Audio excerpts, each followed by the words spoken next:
Well, good evening, boys and girls, ladies and gentlemen around the world. It is time for another episode of the WADcast. This is episode number 24 in our 7,000-part series.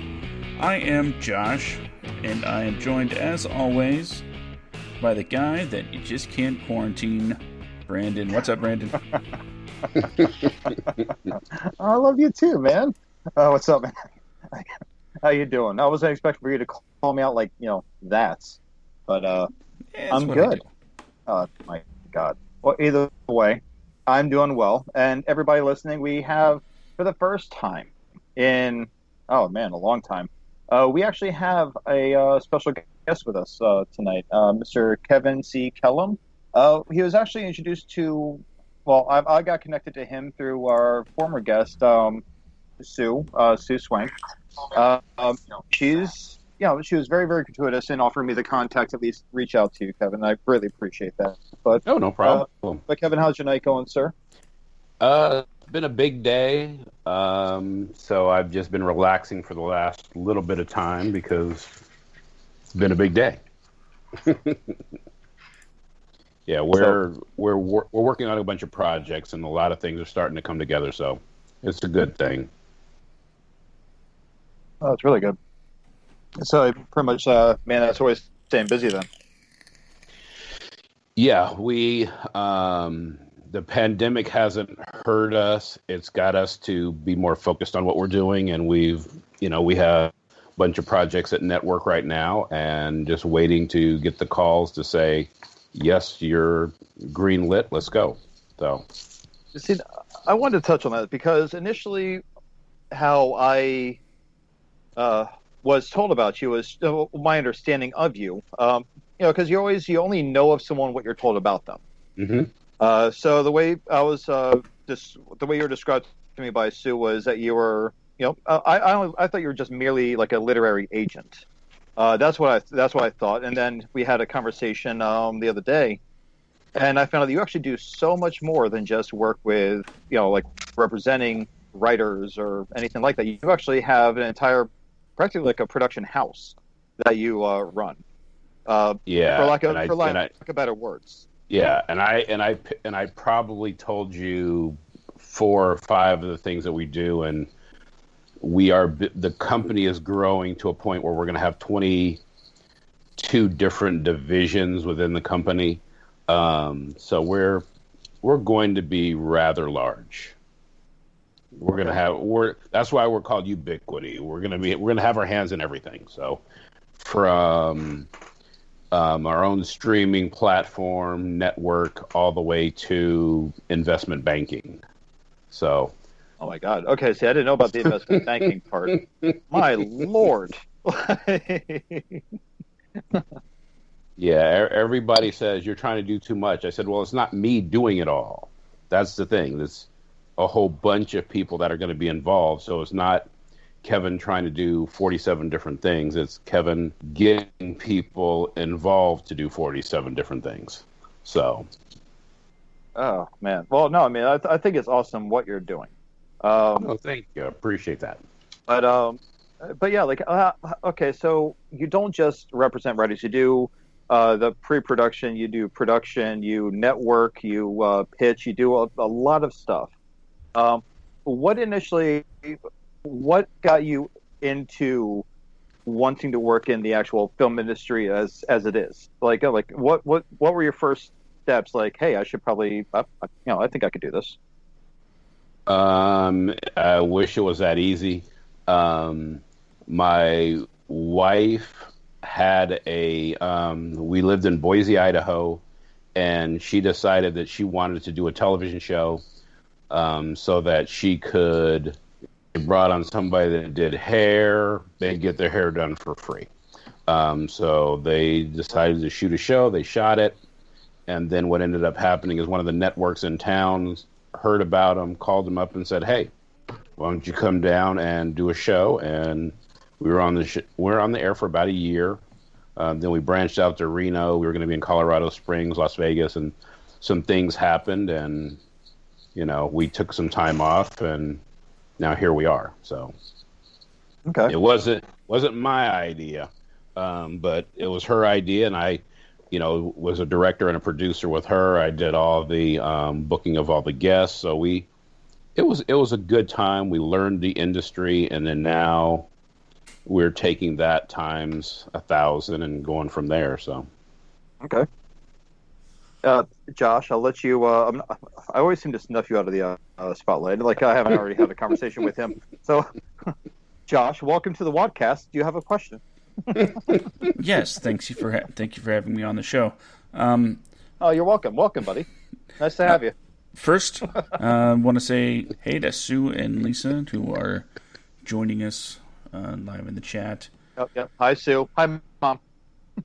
If you are joining us in the chat, make sure you say hello. If you have a question, feel free to drop it in the comments, and we will be sure to ask.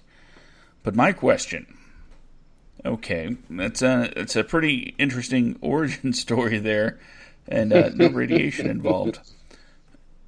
But what made you decide to start representing more people? What made you want to branch out? I had people that knew that we were in television, and then they said, can you read a contract for me? Can you talk to this person for me, because they need me to have a manager, an agent, and then it just started growing from there. Now with the 2 agencies and the management company, we're about 240, I believe, that we represent. And we're bringing on more agents, bringing on more managers, and we're going to grow to a specific point. I'm about ready to cut it off because I don't want to have too many people, but I want to have the quality of people that we're looking for. And it's not about the numbers. I'm not trying to be CAA. We're just trying to have the right people. So we're getting a lot of people inquiring about joining us. And now we're at that point where we're very particular. I'm very particular on what I want. And some people are dropping off, and I wish them the best, but, it's moving forward. So it's kind of like a bonsai tree. Sorry, I watched a lot of Cobra Kai recently, so every once in a while you gotta snip here, snip there, so you can get the vision that you want. Yeah, exactly. Because we do a lot of the projects that we have. We try to cast our people in them. We still have a lot of people that are not part of our roster that we do bring on. But then there's a lot of people that are saying, hey, can I join your team? I want to be a part of what you're doing. So sounds pretty and good. That's pretty cool. Well, see, you've actually told me some stuff, and as far as like things things that you've dealt with, and like your approach to things is actually pretty awesome. I love the fact that there's a lot of times where I've explained like mine and Josh's situation, how we met. Like I told you about, I was working with that TV, working with writing together years ago. Mm-hmm. But one thing that you do is as I said before the other day when we spoke, you do what I look at as what a true producer does. If you believe in a project, you do everything you can to get it out there. Yes. And it's not like someone's like, well, yeah, I need to do this. And you're saying like, oh, well, I need at least 15 to 25% of the budget up front. You do what I think is awesome, where you go and, you tell them like, well, it's 10%. And it's like, after I get the budget rolling, it's just really. Yeah. We're using the common sense approach. This industry is hard enough when you try to do it. You try to make and add too many steps to it. I don't know the rules of the game. I've only been doing this for probably a total of 5 years.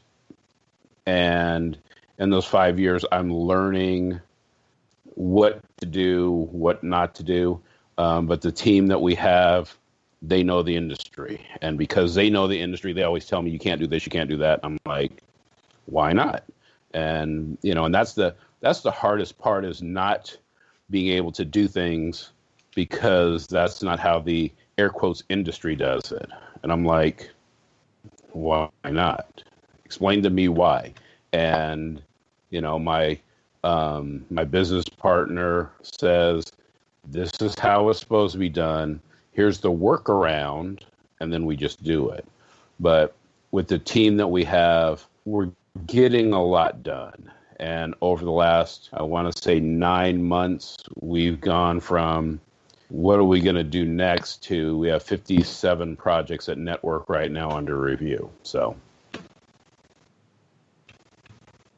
well, I mean, I look at the the whole thought track of that's not how things are done as pretty much being like, it may not be tradition, but some traditions really are very archaic. And as the times change and as the people in positions change, I think it's definitely a good thing to change with them and bring about like a new way of doing things. Like, I mean, it's really a new way of building relationships or just reaching out that, like we're in a digital age now. It's not like if you want to get an agent, you have to send out paper query letters to all these people, mail out and like wait like months and months and months to even get like if you get anything back. Well, you still have to wait months and months and months because people send me emails all the time and I just don't look at them. And then I come back to them later and I see them and go, oh, hey, are you still looking for this? And they go, yeah. And I was like, I look at the date and it was from August and it's like, oops, that's my bad. So, but I miss things because I am so busy and I need to hire like 47 assistants, but it is what it is. Yeah. Well, I mean, are you able to, let's see, I don't want to speak too much about what you do or how you go about doing things, but what can you tell us about like your process that you have? Depends on what it is. If it's, let's say, a television show, somebody comes to me with a TV show, they send me a log line or a synopsis. If they send me a script, I'm guaranteed not to read it. I don't read scripts. I'm that guy. So I have 5 people right now in our our creative content division that they read all the scripts for me. I look at a synopsis. I look at a log line. If I like it, then we have conversation about, making the project. If I don't like it, we don't. And then a lot of times I'll send it to the team and let them give me their feedback on it. And most of the time, I'm going to say 90% of the time, I go with what they say. If the majority of people like it, then we put it on the slate and do it. And, we'll shop it, we'll put the pitch together, we'll work on it, and then, get it out there. So. Okay.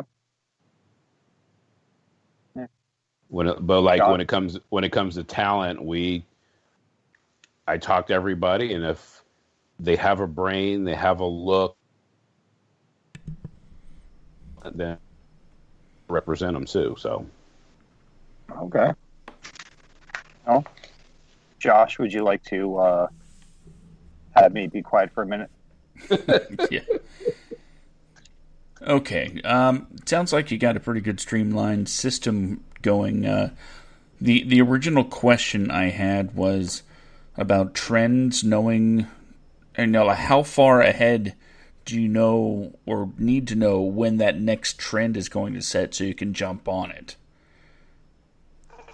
Our thing is, I don't personally look at the trends. I look at what I believe is going to be let's go with, a show. If I think it's going to be a good show, we're going to make it.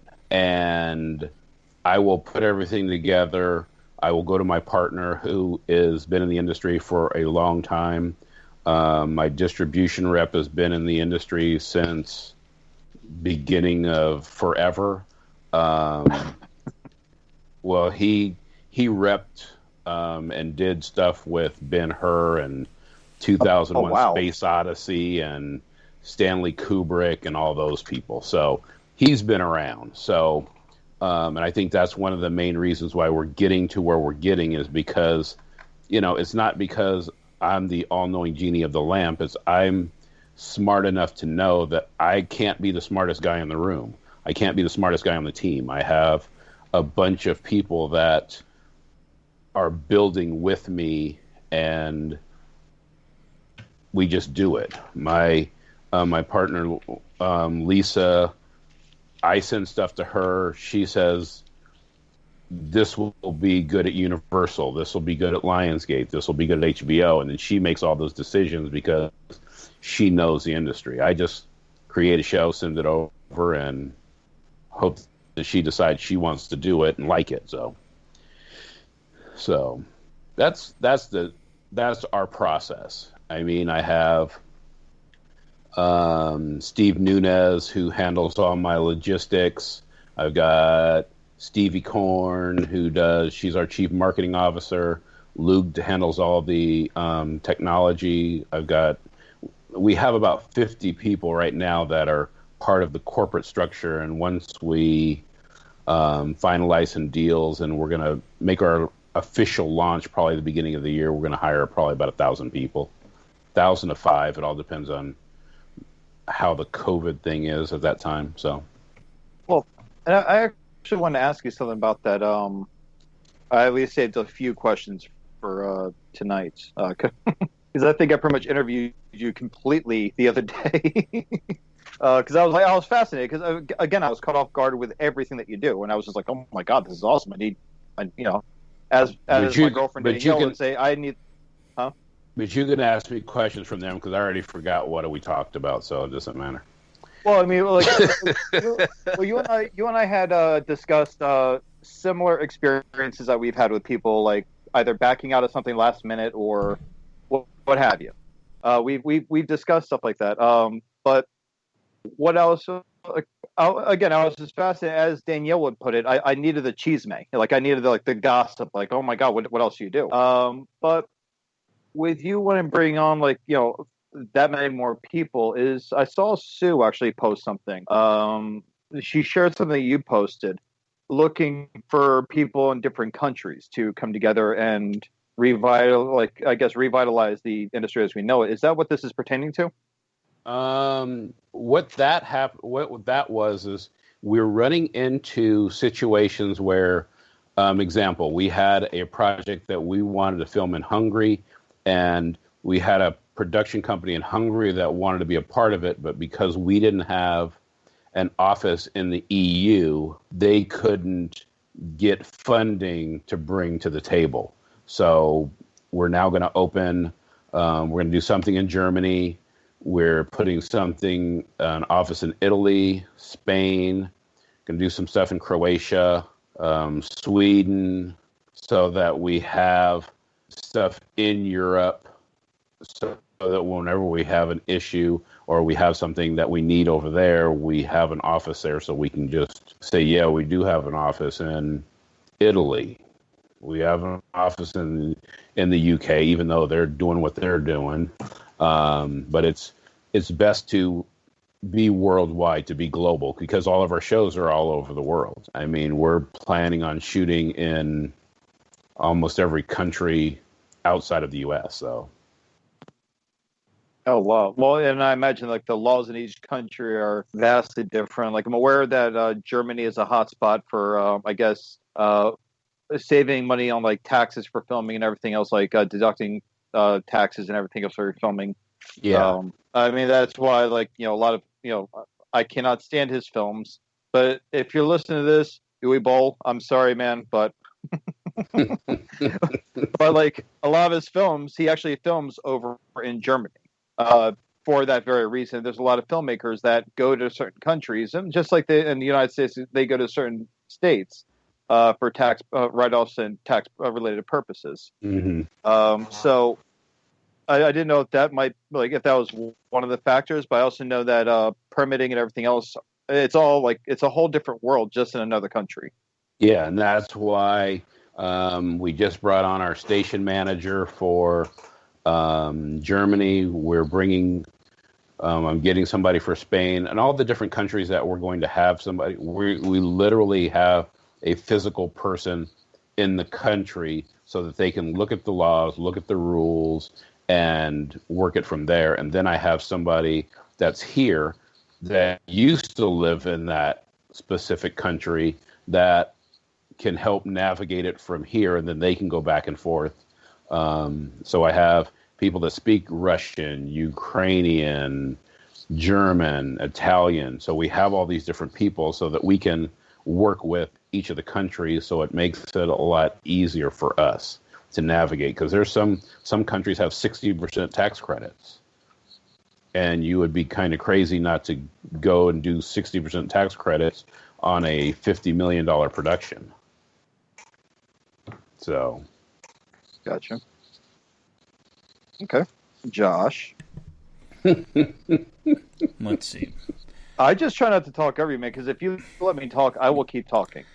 Yes. And it's our show, not the Brandon show. The WADcast is Joshua and Brandon. Well, for those of you wondering why I wind up being a little bit quieter than Brandon, other than his obvious ability to keep things progressing, keep things rolling, I'm also keeping an eye on 2 different chat rooms and a Twitter feed to catch any questions that might come in. So, by all means, guys, if you're listening, send those questions. Because I have a question, and I think I'm asking as a representative of the screenwriter group that we're a part of on Facebook, where we met Sue, a question that I see often repeated, and finally, the perfect person to ask is, when do I need to get representation, and where do I need to be with my work?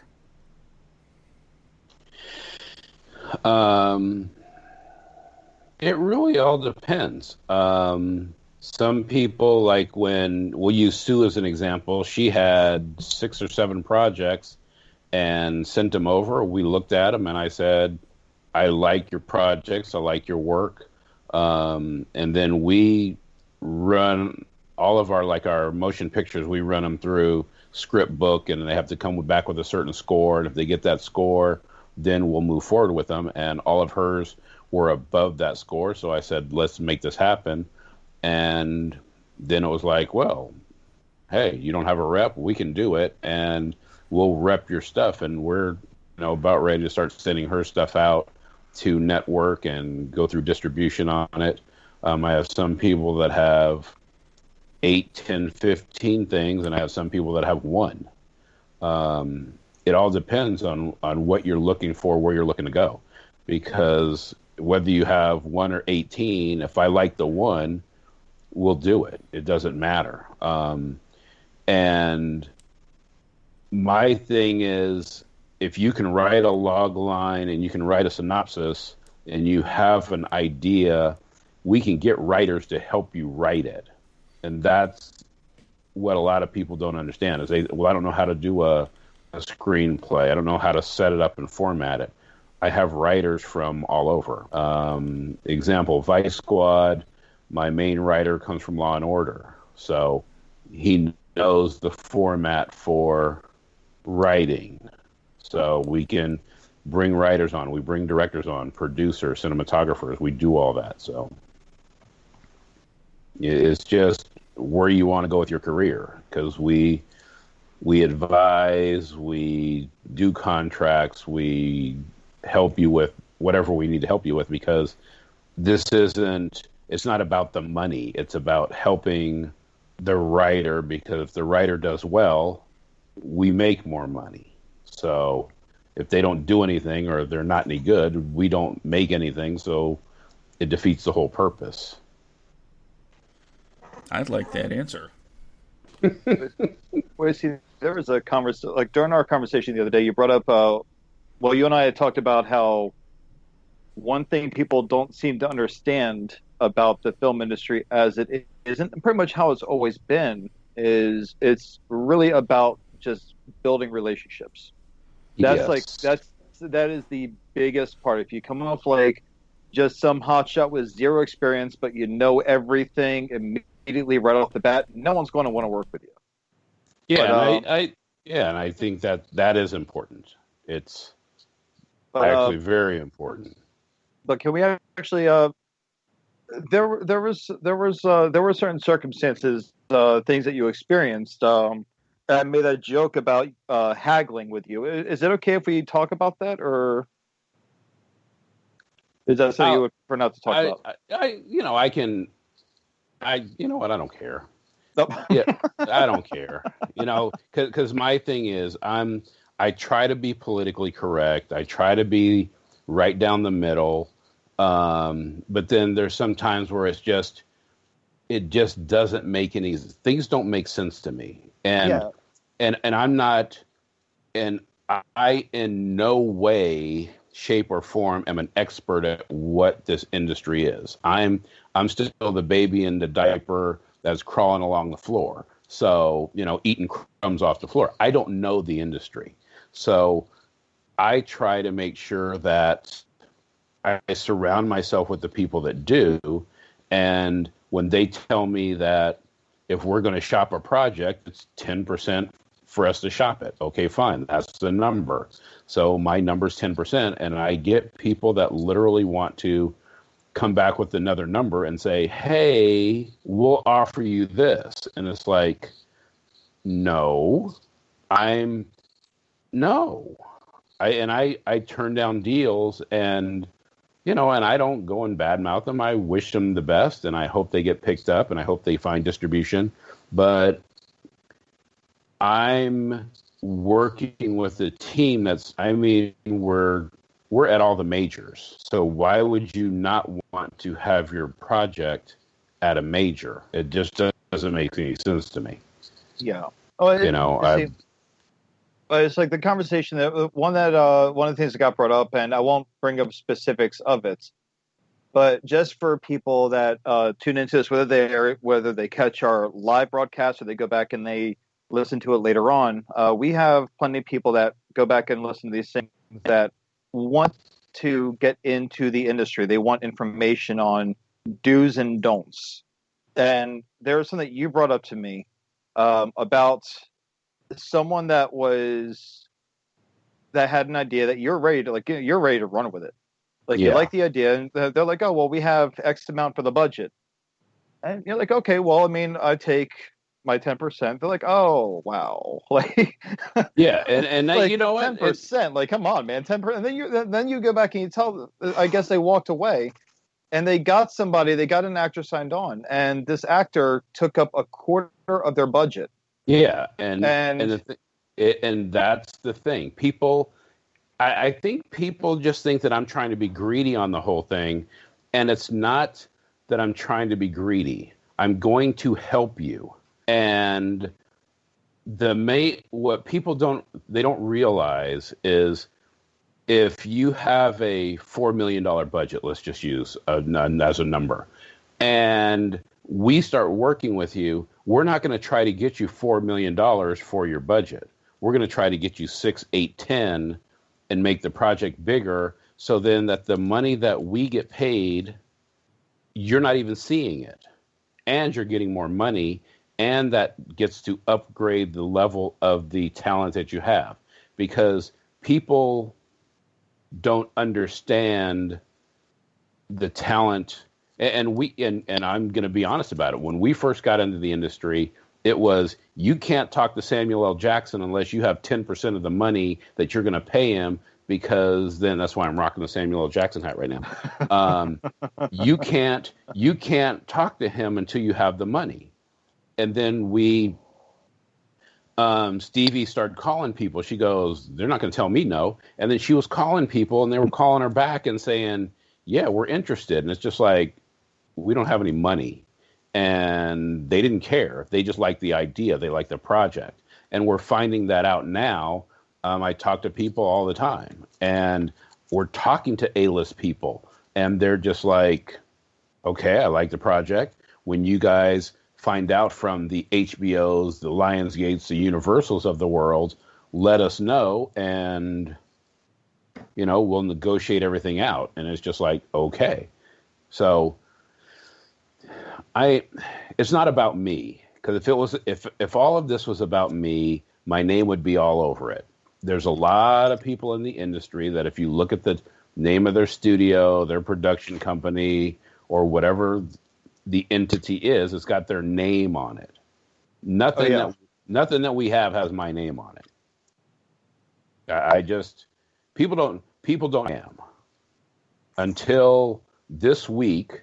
Nobody called me to interview me. They would literally interview people on my projects and then hear them talk about my projects and then want to interview them again to talk about the projects that they were on that were mine, but nobody would ever call me. Well, I called you. Yeah, because somebody that's Sue, thank you very much. Props to Sue. Sue Swank. Other than that, no, people don't. It's not about me. And people, No. and the funniest thing is people look at my IMDb and say, "Oh, you're in a bunch of your projects," and I go, "Yeah, I am."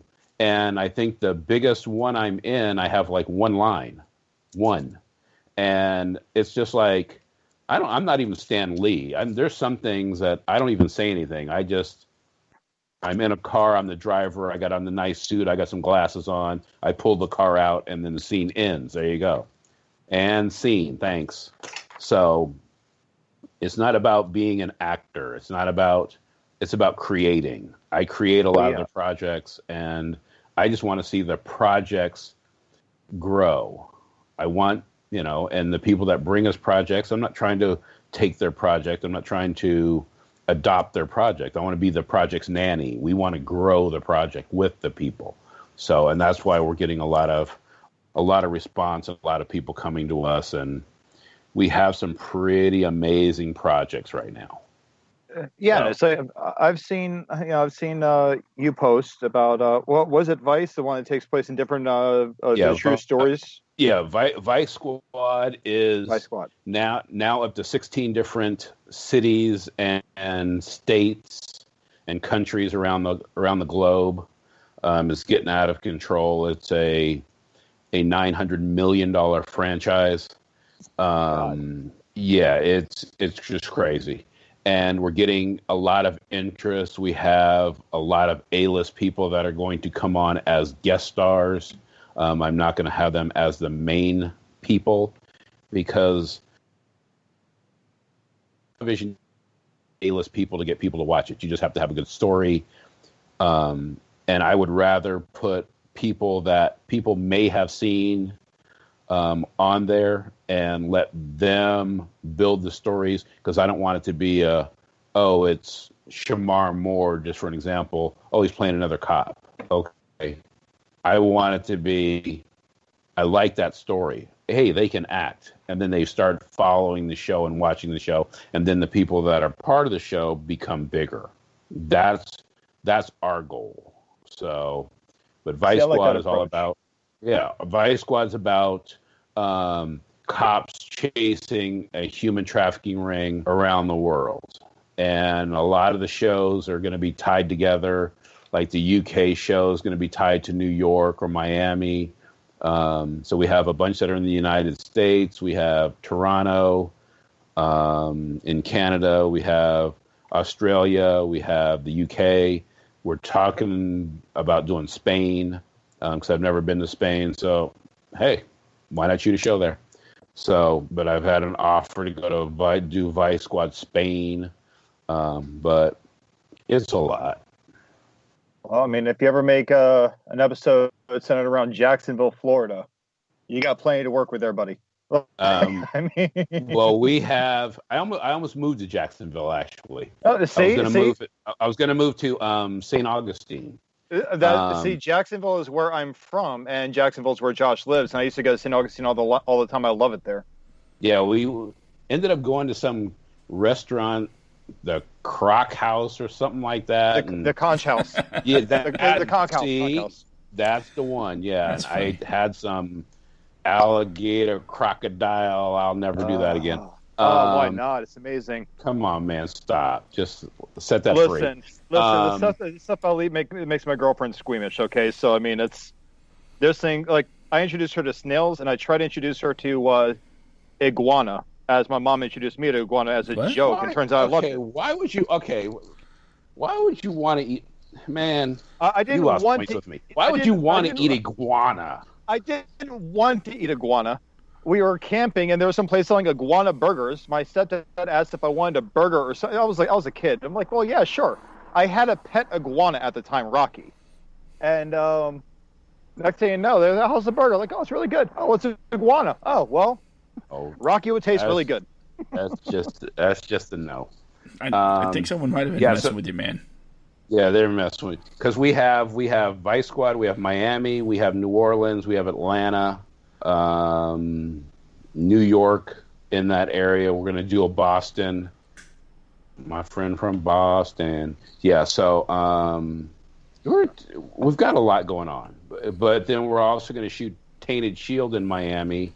And Tainted Shield is basically the exact opposite of Vice Squad. It's all about corruption in the police departments.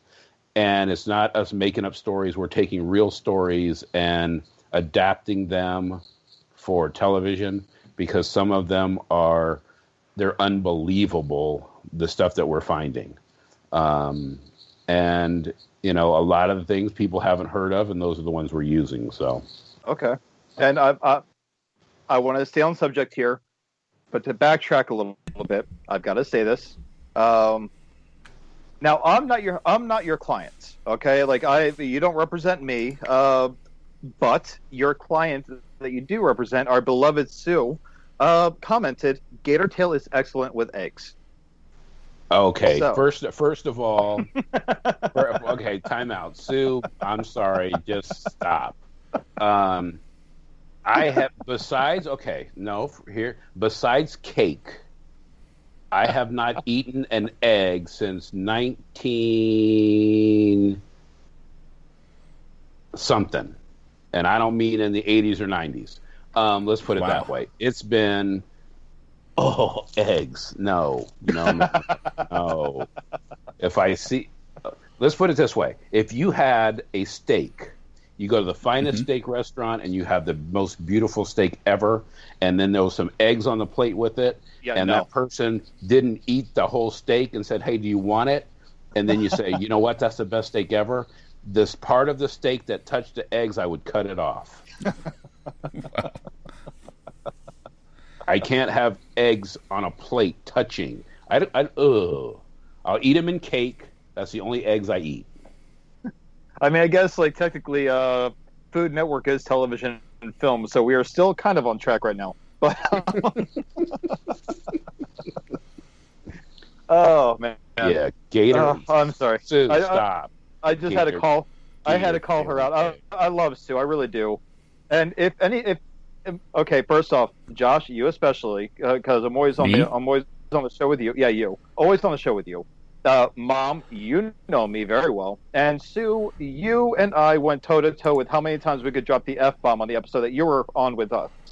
I hope everyone has noticed that as of right now, not a single F-bomb has come, not even a swear, really, has come out of my mouth at all. You just jinxed it. You jinxed it right there. You never should have said anything. You should have just kept going, and it would have been fine. Listen, now you're going to have an avalanche. But you're wearing the Samuel L. Jackson hat, so I'm expecting, the Samuel L. Jackson slogan phrase to come from your mouth, and then I won't be allowed to say it. You know what? I was talking to Lisa today, and she goes, "Who do you have for this one? We have another show that Lionsgate's looking at right now called Internal State." Margaret, great job on that one.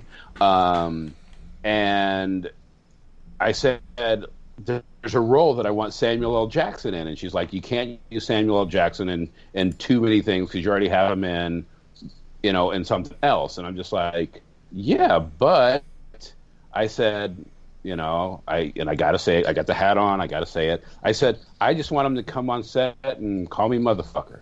I just want that. And then I can pay him his $100,000 and he can go home. But, it's just like, she goes, no, stop. I go, wow, you tell me no to everything. Why like people tell me no? It just shocks me when I hear no. Yeah, me too. I hear it all the time. Like, you can't say that. I'm like, why not? Just no. Like, no's a very hurtful word to me. You know what? I've come to get used to it. But then, when I talk to people about repping them or picking up their project or doing production deals or anything, and they tell me no, it kind of shocks me because I know where the company is going, and for somebody to say no, they don't want to be a part of it, and they don't want to get on the train and go to our destination, it shocks me. And then it's funny that I have people that are just like, yes, let's just do this right now. I'm just like, okay, so do you want to sign? Yes, sign me right now. Okay, let's make this happen. So it's you get both sides of the coin, and it's amazing that there's people that can't see the vision, because it's not just my vision. Well, a lot of the off ramps and things that we're doing now are me just losing my mind and bumping my head and saying, hey, let's do this. And then some of the people say, okay, yeah, let's just do that. That's going to be great. And then I think about it and I go, we're doing way too much. And then it's just like, no, we can do that. And I'm just like, but then I have some people that just, Stevie does it a lot and says, you know what, Kevin, you need to no, back it up. So, but yeah, I've got, we've got some really good people.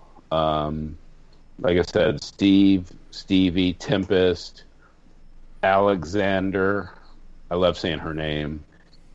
She goes by Alex, but I always call her Alexander.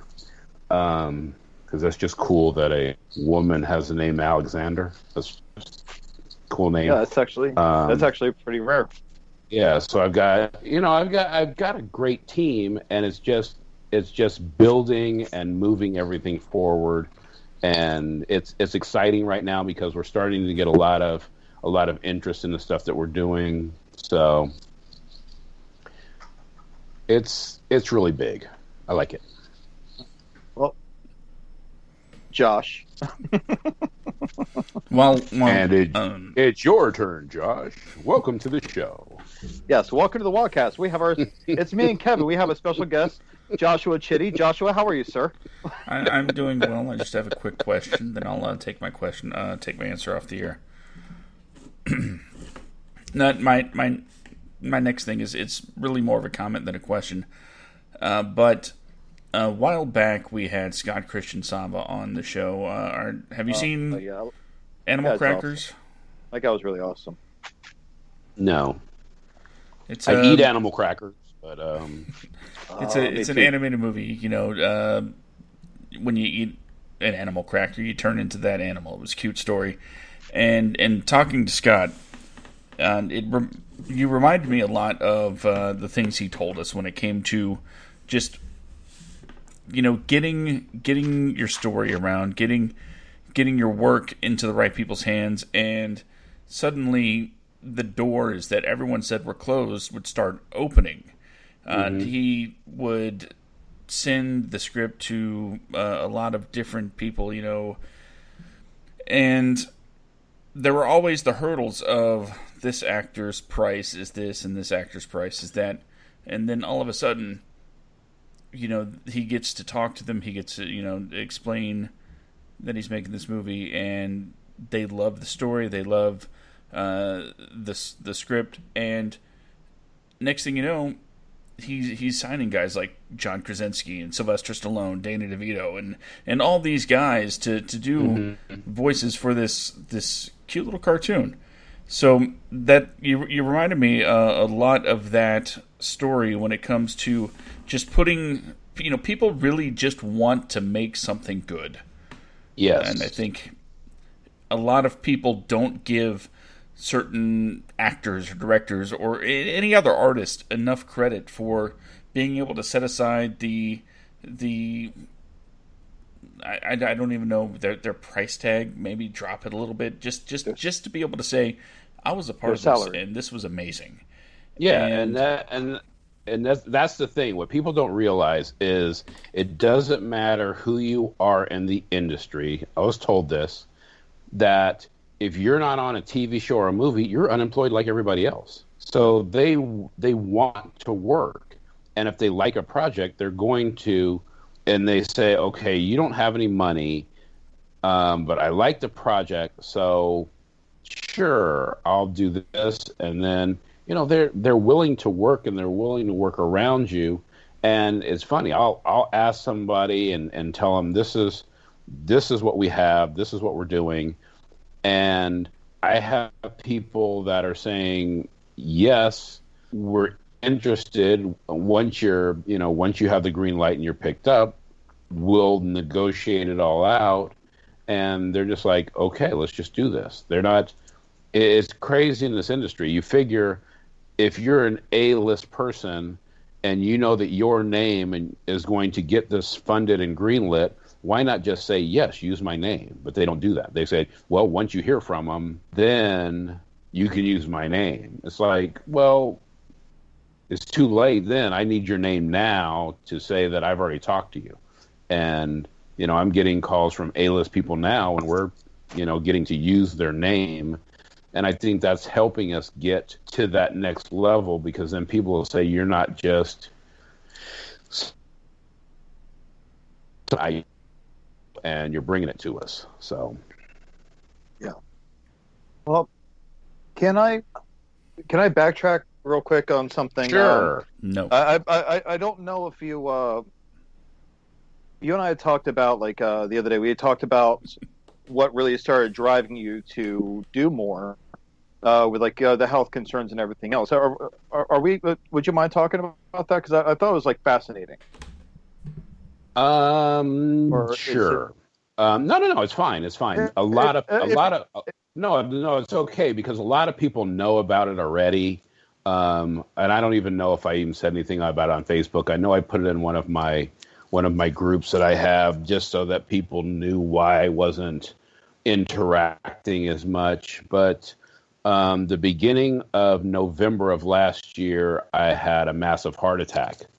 So it was a Friday morning, I had the heart attack. And I said, oh, yeah, it's a heart attack. I laid in bed for a little while. I got up. I had some meetings to go to, some errands to run, some interviews to take care of. So then I ended up the next day talking to my daughter. And then she called, how you feeling? How are things going? She started off with her typical hello, father. And then I talked to her for a little while, told her what happened, and she goes, did you go to the hospital? I go, no. And she had to be the adult for a little while. Then she called my son. My son called me. I talked to him. He goes, did you go to the hospital? No. Then he called he calls his mom. His mom called my brother. My brother called me and said, I'm driving the hour to see you to take you to the hospital. And I'm just like, I'm fine. So, I ended up going to the hospital at about 8 o'clock the next day, or the next evening. So I went like 36 hours after having this heart attack. And from the time I got to the hospital, the emergency room, to the time they had checked me in was about 30 to 45 minutes.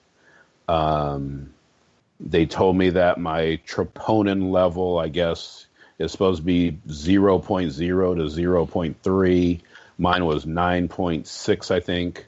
And they basically told me if I had come in the day before, they would have cracked my chest open and did open heart surgery. And I'm saying, well, it's a good thing I didn't come in.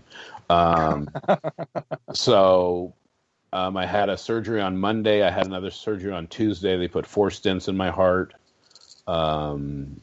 They said it was 80% blocked. And then Tuesday night, I believe, I ended up had some internal bleeding, and I died in bed. And then they brought me back. So I've been, I've gone from the first week-ish of November till now. I'm playing on house money, so I've already died, so I don't have to do it again, because they said you have to die, and I've already done it, so I don't have to do it again. So I push to a whole new level, because every day is now a blessing to me, because there was a point, last year, almost a year ago, when I almost didn't have any more days. Well, I didn't, and they brought me back. So now I still don't do what I'm supposed to do, and I hear about it a lot from people. A friend of mine who's a nurse, Deanna, just rips me a new one all the time because my blood pressure and I'm not eating right. And there's several people that basically educate me on the things that I do wrong in life. And it never stops. Yeah, ever. Your kids, your parents, when you get older, it's your friends, family, and everybody else. Yeah, I don't have a lot of yes people in my circle. I don't think I have any. I think they just tell me what they tell me, and I talked to one of my people, Nikki. I talked to Ariana last week, and they were basically, you need to start doing this and this and meditate and this and this and this, and it is what it is. I don't sleep as much as I should. I try to take naps. I love naps. Naps are the best. But, where this isn't going to build itself, and that's the way I look at it. So I just push very hard, and then I just get to a point where there's time where I just have to take time off. But we just do what we do. You see, and that's something I really like, and that the last one of the last points that you said, like where you said every day is a blessing to you now. That right there is what that's what I really wanted to get to. I didn't I don't like to bring up things that people might not be comfortable talking about. My comfort zone is through the damn roof. Yeah, and not everyone is like I'm that. Comfortable with it. But I'm comfortable with it because it happened. I was dead, and it's just like, and I didn't even know I was dead because, hey, how would you know you're dead? Because you're dead. But yeah, it was a learning experience. It's an eye-opening thing that you were gone. There was no more you. And then, so now it's like, you know what? I just go and I'm building with a great team, and we're building something pretty special, and we're trying to not only change the industry, but we're going to save the industry, because the industry is it's having issues, and our goal is to save it. And I got people coming on all the time that say, I want to work with you. And it's like, and it's funny because people say, yeah, I'm so proud of you. I'm so happy for you. And it's just like, it's not me. I can't, there's nobody that can do it by themselves. I have a great team, and my team, I give them all the credit, because without the team, I wouldn't be where we are now. It just wouldn't happen. So. Oh yeah, but it's like, the thing is, like, the fact that you use mortality as a driving factor in everything you do, I think is awesome. And I don't think people realize that life is too short to be waiting for things to happen. That whole slogan, "Good things come to those who wait," yeah, is utter bullshit to me. It's just like, oh well, You're yeah. right. You're right. I don't want to play the lottery, but if I wait long enough, it'll happen, right? Like, yeah, that one time that I decide to play, I'm going to win. So I've got to make sure it's the right time, it's the right, and then you get to see things that you've missed out on. And I was told last year by somebody that I can see things that happen in the future, and it's like, I wish I could control it, and I can say, okay, is this going to happen on this date? But I just get a picture in my head of something, and then I know it's going to happen. Now I have to just make sure I'm doing all the steps to get there, as opposed to, okay, it's going to happen someday, so I'm just going to do whatever I think. And it's like, no, I've got certain things that I have to do in a certain order in order to get to a certain place. And I was talking to Lisa, and she's just like, I told her something, and she says, that doesn't make any sense. And then the next day she came back to me, and she goes, I looked at what you said, and I talked to somebody about something else we were doing, and they told me exactly what you said. And she goes, how did you know? I go, I don't know. It just popped into my head, and I just told you. And she's like, wow.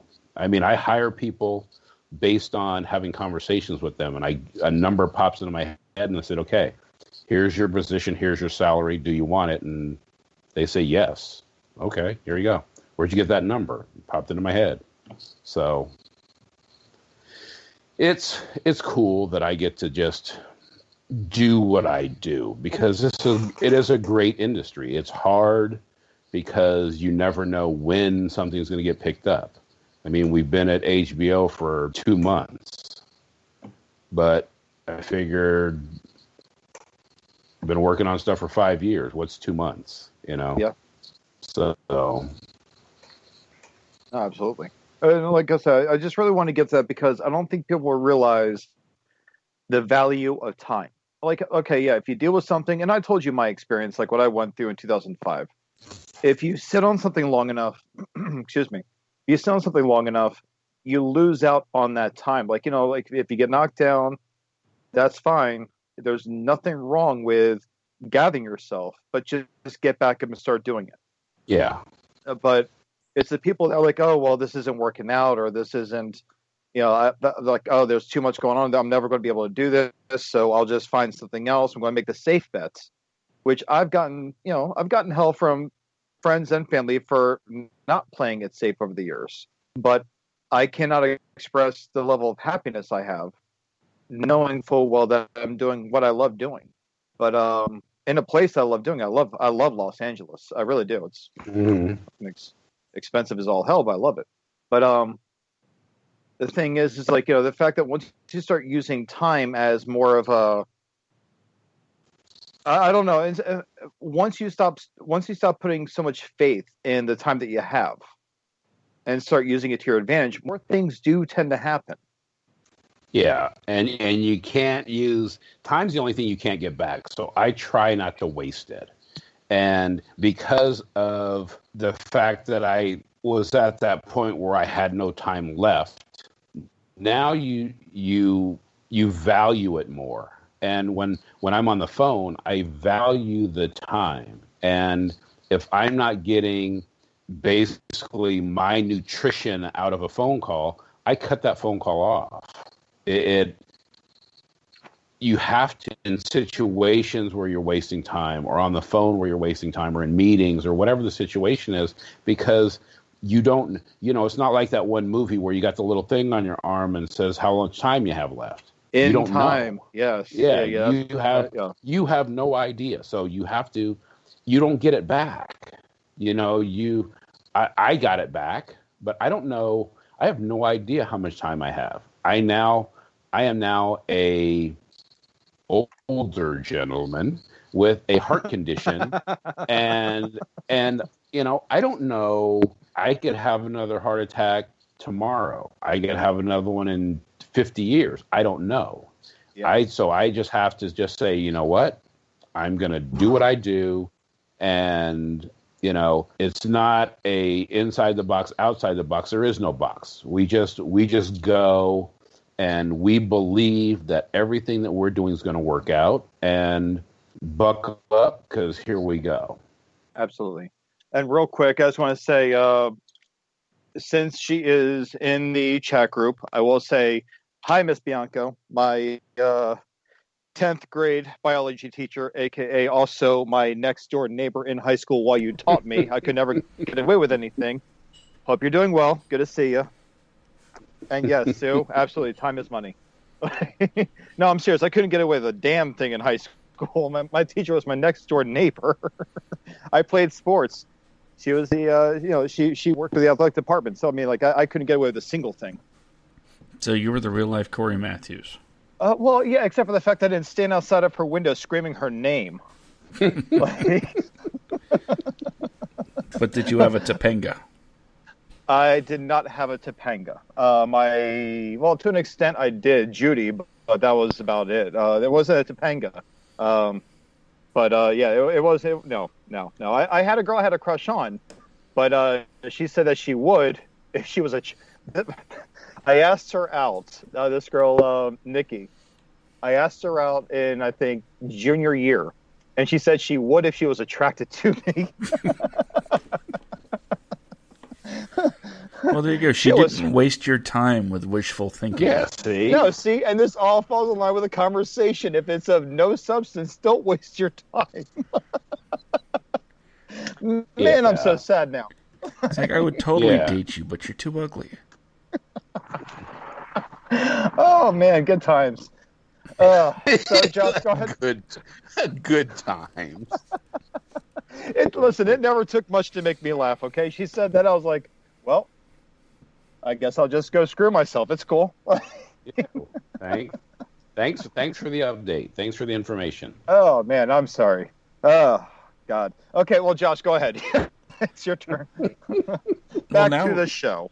Now would be the time where I ask the question: what do you recommend to people to do to get, to get into your field, to get into your type of business? But I'm not really sure that question applies here. With actors, it's like audition, work hard, put yourself out there. Directors is learn something about da-da-da-da-da.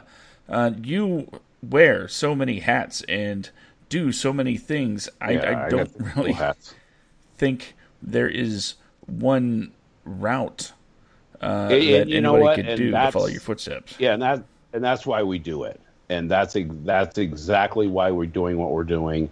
Because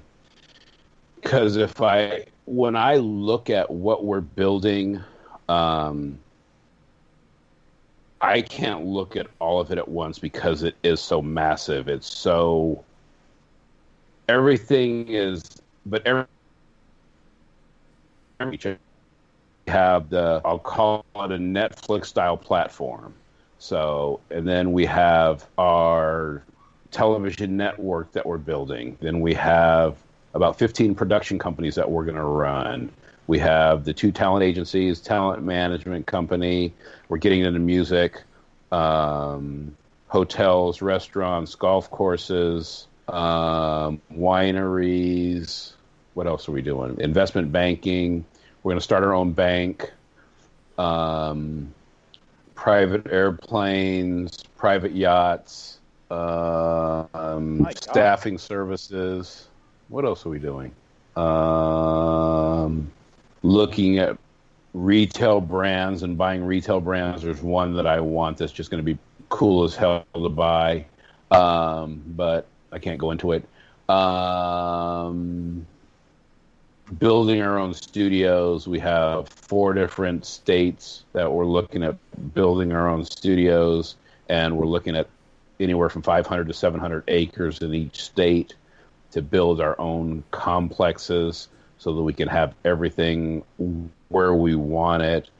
We can fly our planes in and out of there, and people hear, oh, you're going to buy planes. Oh, you just want to... No, it's not about me, because what's going to happen is now with the COVID... the people that have money would rather be on a private plane with a 10-seat plane as opposed to be on a major airline with 300 people. Oh, yeah. So they're going to want to do that. And then we're doing private yachts, and people, there's a network that has 4 or 5 shows about people that rent yachts. So that means that people are doing it. So why not get involved and do all that? So there's just a lot of things. So we're trying to rescue things. We're looking at we have a movie theater brand that we're looking to buy. So we're working on that deal and trying to purchase that. So there's just a lot. So we're just waiting to finalize all of our deals, get all of our funding. And then once we get everything lined up, then we're going to go on a spending spree and just accumulate a lot of stuff. So, see, that's awesome. Now, if you guys ever need, and I know it's 2020 and it's probably a long dead practice, but if you guys ever want, by the way, Sue says that she can do wine. So no, Sue, you're talking gator tail and eggs. I don't trust your judgment anymore. I don't know. You got to sit down and reevaluate it. Gator tail and eggs. But you see, but if you ever want to get into a business prospect, I have a great idea about just revamping the video rental industry, but doing it in a way that I don't understand why it's never been done, by having the video store itself, having an arcade in the video store, and having not just where you can rent movies, but where you can actually rent out individual private screening rooms inside the store itself for you, your friends, whoever else, and go back there, have a bar, like if you're 21 and up, bring your drinks into the room. There are cameras, so no hibbity dibbity back there, but Oh, still hibbity dibbity. Okay, what you just explained is a lot of the movie theaters that what they've gone to is you can have restaurant food, you can have your bar, they'll bring it to you, and you can watch a movie there in the big old comfy seats. I see where you're going with the smaller space but if I can go to a movie theater, and I'm not trying to poo-poo or hibbity-dibbity your idea, but if I can go to a movie theater, I pay $15 for my ticket, then I get to sit down and relax and order my food. They bring the food to me. I sit there while I'm watching the movie on the big screen, and I've never done it. I've gone to those places, but then it's just like I've already ate. I eat before I go in, and I sneak in my snacks. So, because when you go to the movies, you're spending, you and a person go, that's $50. It's $50 is gone because you got drinks, popcorn, and tickets, and you're just like, how is it that this popcorn costs that much? Because I got a box, the same $6. I got 24 bags of popcorn downstairs. So why is your popcorn that much when it doesn't cost me that much at home? But then it's like, you know what? You wanted to come out, you wanted to see a movie, so now you got to pay the price. So, absolutely. I mean, and I'll say this: the best thing I ever snuck into the theater was a Pizza Hut pizza. That thing folded in half in my backpack.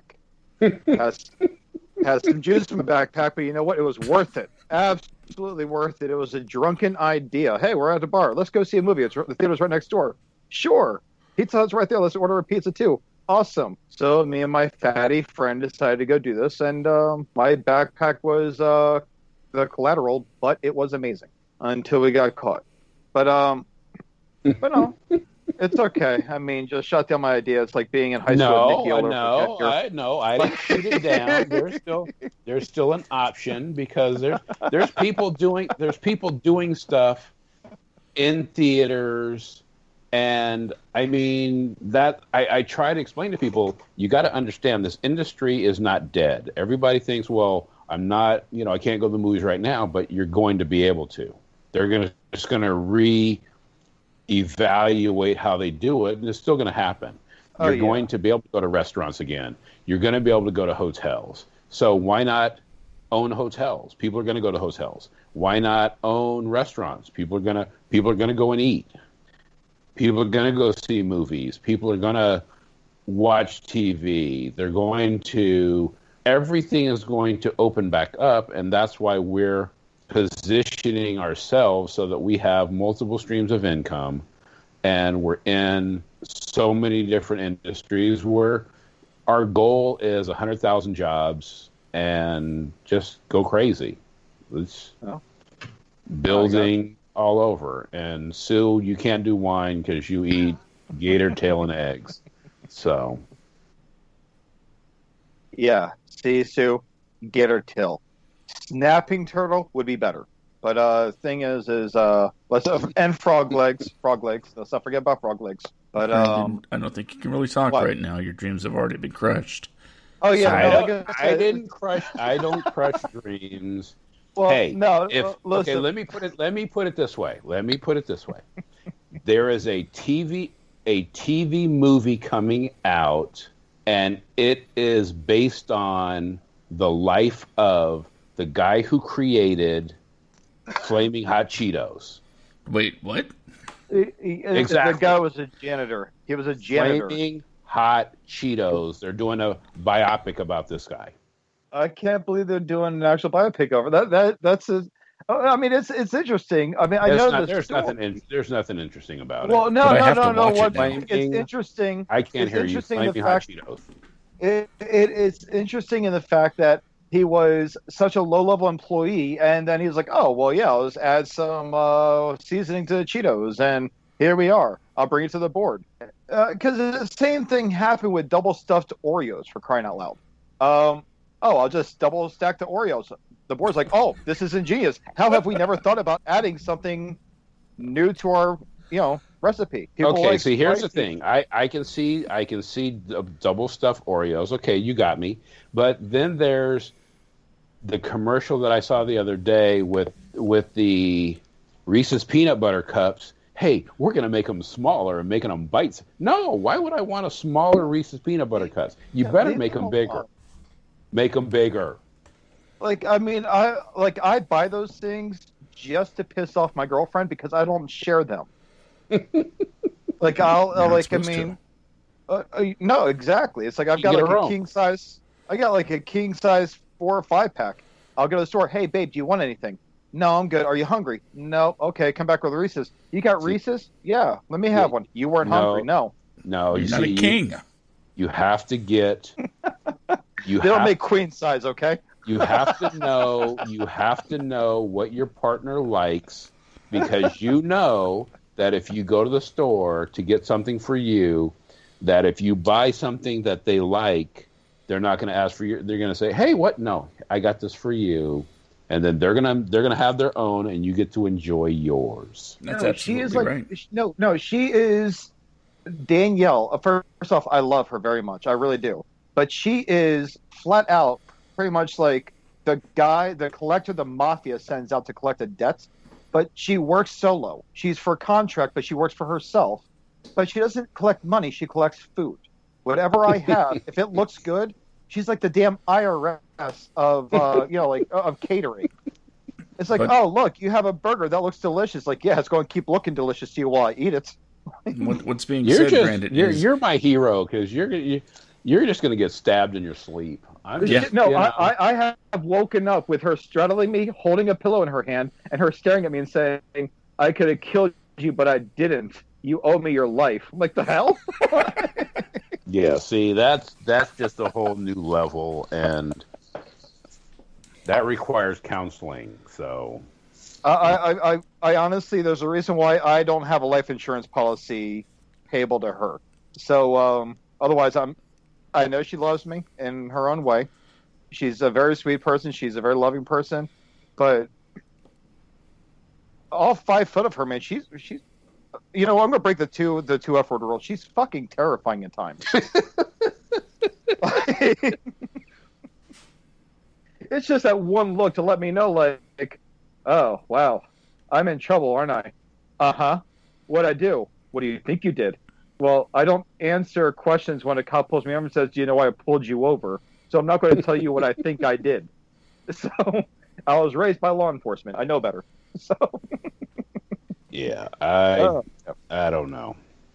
But when she's got a pillow in her hand saying I could have killed you, that's where that's where it took a wrong turn. So Oh, that was like week 3 of our relationship. I'm like, well, I guess I just resigned myself to the fact that I'm always going to date a crazy chick. That was week 3. And then, wow. Yeah, and then 2 years later, we're still together. She has not killed me yet.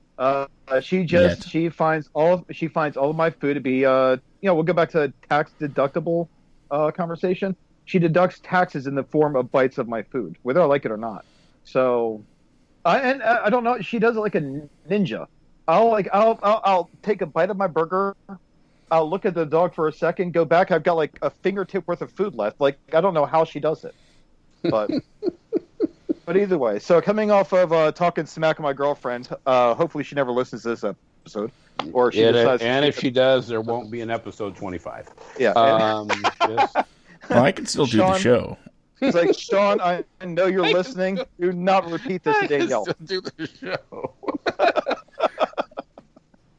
I'm not necessary. Still do the show. Wow. Wow. There would be like an in memorandum, and like an in memory episode of Brandon, but that in memory episode would be like maybe like 2 minutes of an introduction before Josh goes off and does the rest of the episode without me. It's like, I can get a word in. So I will edit together all of your F-bombs in a 21 F-bomb salute. That would be like a 4, buddy. There's more than 21. That'd be like a 5-hour episode. If you want to make it longer, add Susan too. So that way. That's crazy. Okay, so I'm going to come off that part of the conversation. Josh, is there anything you want to add to this?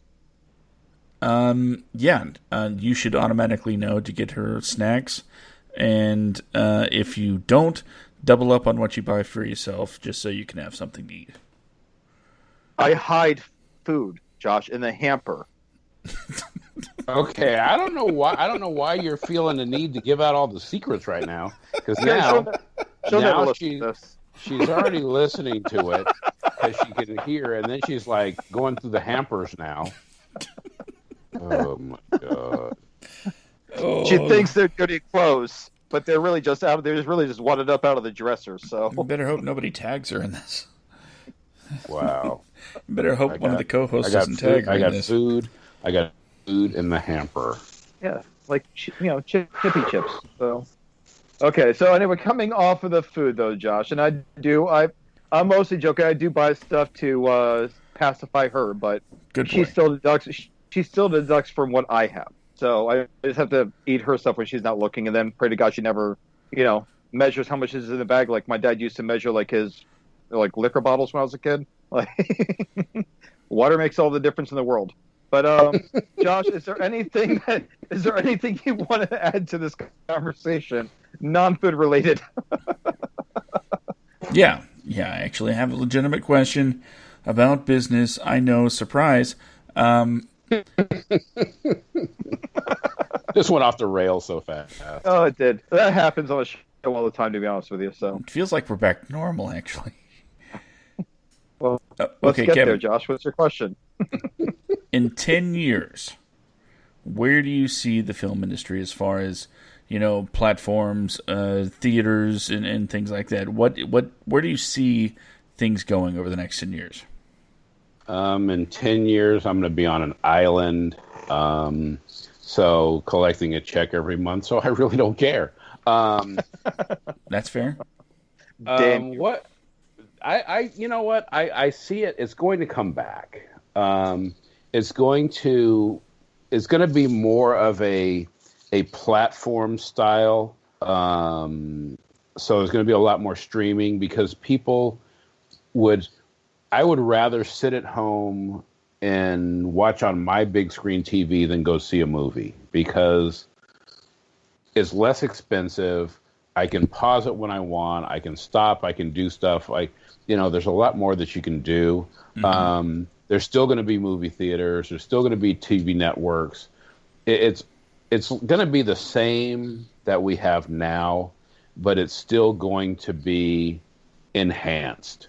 Everything is just going to be bigger and better.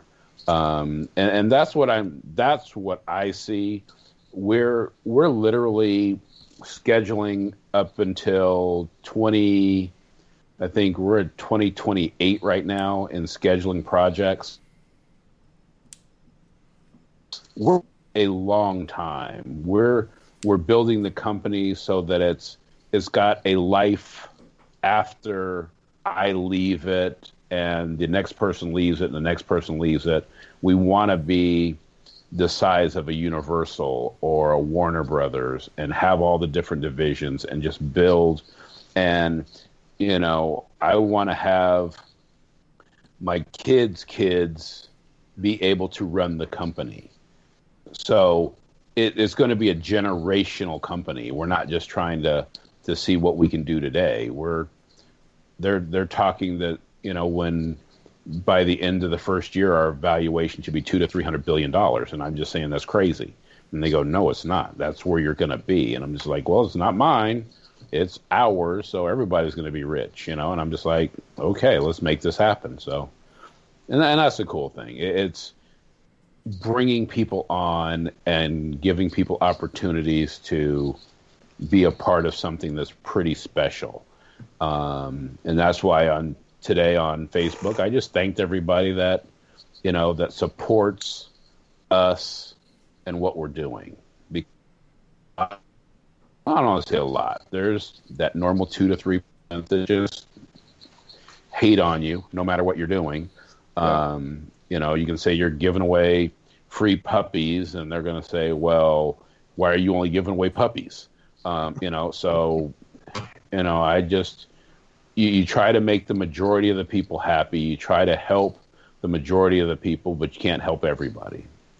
Not everybody's going to like you. There's going to be people that don't like you, and I wish them the best. Oh, you see, you took my line. Because that was exactly what I told you. With the guy that I had to remove from our group over the whole thing with his hatred towards black women, and of course, me dating one. Well, you're going to do this? Well, yeah, I have to. Well, what about this? Listen, man, all the best. Yeah, and sometimes that's all you can say. Yeah, nothing I probably negative, tell somebody. Hopefully you grow, but I say that to somebody every day. I wish you the best. And you know what? And when I say it, I truly mean it. I truly mean it. When I want to be, when I don't want to be as nice, then it's, you know what? I got this from Stevie. I wish you all the success that you wish me. There you go. There you go. Well, I mean, you could always just take one from the workers at Disney World and Disneyland. Apparently, have a magical day is their way of telling you to go, whatever with yourself. It's well, you're not going to help me. It's no, but you have a magical day, okay? There you go. There you go. So. Well, I mean, that's really the best way. It's really the best way you can do it, because if honestly, and I never learned this lesson until I was already grown up, and after I'd already burnt numerous bridges I probably should not have burned. That's how you learn. But honestly, if you are just professional, and if you actually mean the whole I wish you the best. If you mean it, if you leave things on a good note, no matter how pissed off that person is, no matter how much bad they may have to say about you, if you just leave it at the most simplistic, I wish you all the best, I truly do terms, they're the ones with the worst things to say about you, but you have nothing to say about them. So just in that translation alone, you don't look bad. Because you're not even being that kind of a person. You're actually being a very sincere person. And no matter how pissed off they may be, there's not really anything bad they can say about you. Yeah. But, and people still will. People, they don't believe what you're doing. Everybody, and that's the world we live in. Everybody wants, they have to, they have to have proof. You have to show them what you're doing. And it's just I'm not just sitting around eating bonbons. We're building something, and it takes time, and people have to understand that. And the ones that understand it, they don't bug you. The ones that don't understand it, they do. And then you got to say, you can't bug me about everything because this is what we're doing. And then you lay it out, and then they go, oh, I didn't even know you were doing that. Well, that's why I'm busy. I wish I could take a day off and not have to answer my phone or answer an email or answer a text message or a Facebook message. I wish there were days but it's every day. And I don't mind doing it. I don't mind people calling me and say, hey, I got a question. Okay, what's your question? Can you help me with this? Oh, that reminds me, I got to send the guy an email. I don't have a problem helping people. I want to help. That's why industry is to help people get from where they are to where they want to go. And because it's going to help me if they become the next Denzel Washington, the next Samuel L. Jackson, Sandra Bullock, or whatever that person is, and we rep them, we win and they win. Everybody gets something out of it. And it's got to be mutually beneficial. Absolutely. So if it's mutually beneficial, then it's a win for everybody. Now, that's actually a question I wanted to ask you. I know that see, each time I'm such a fat ass, man. Every time we've gone off the rails, it was over food. Either over me talking about food I like or me getting pissed off or the fact that my food gets deducted. But when it comes to the healthy people, I have no desire to ever be an actor. I don't. I would if I want to I want to be back to where I was like way back when I was actually getting offers with people write scripts, like how Josh and his former partner sought me out to help them write out a series. Like I would like to get back to that level, but now for an actor, someone that doesn't have any acting talent, well, I'm sorry, no acting experience. Okay. Do you take on actors that you guys have never seen act, or do you like audition them, or to see if they know what they're doing with their craft, or how do you go about someone that's new and just wants to get into acting?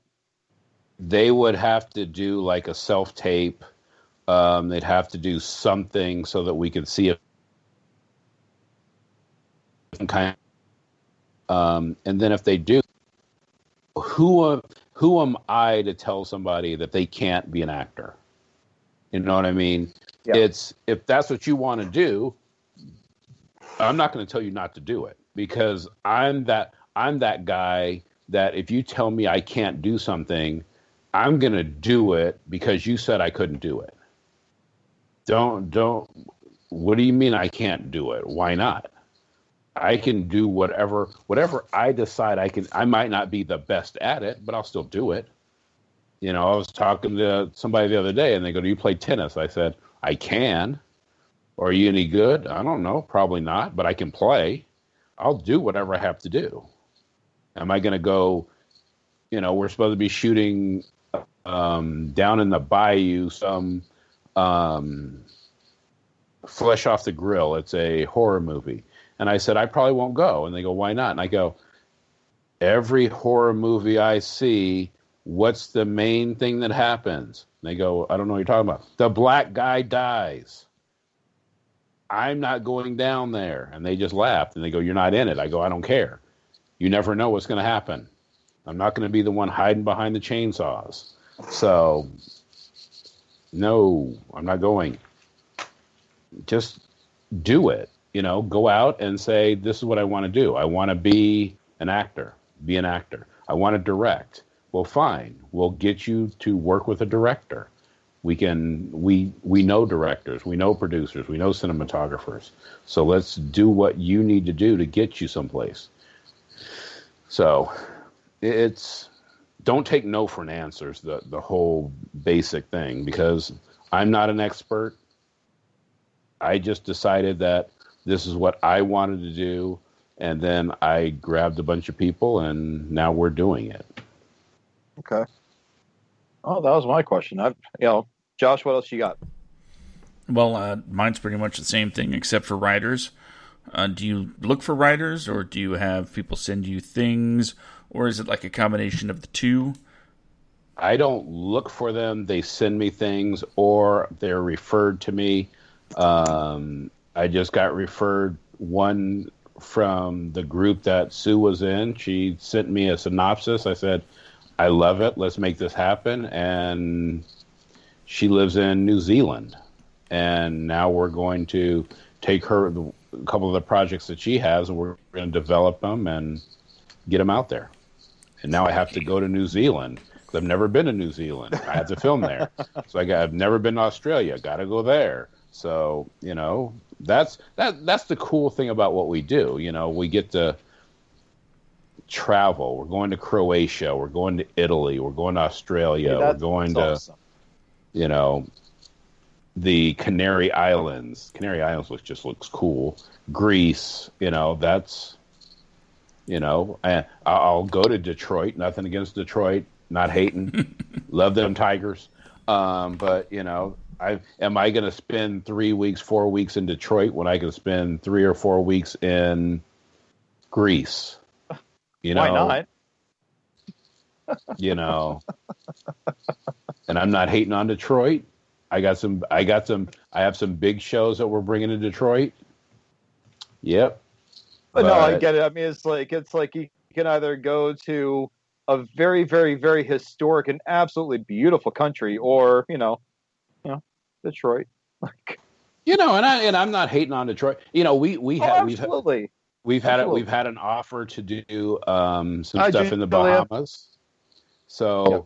we're looking at the Bahamas, and I told them we'd have to come down and check it out and stay a week because I just don't know if we can work in the Bahamas. I'm not sure, so I have to come down there and check it out first. They'd have to put me up, and we'd have to just check out the culture of the Bahamas first because I'm not sure if I want to, build a studio there. Don't know if I could work in the Bahamas. Yeah, right. So it's just there's just a lot. There's a lot going on. It's the best thing ever. So yeah, seriously. If you need me, I'll be in the hammock. So that's right. Be on the beach. On the beach. I have to sit on the beach in my little lawn chair, and they'd have to bring me a non-alcoholic beverage because I don't drink. And then I just sit there and create ideas on the water. I like it. I like that idea.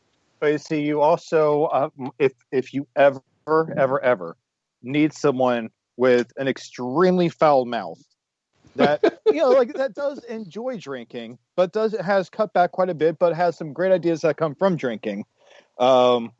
Listen, if you need that kind of an assistant, hey, I need you to assist me with this. I need you to start drinking. I'm like, hey, I'm there, man. You let me know.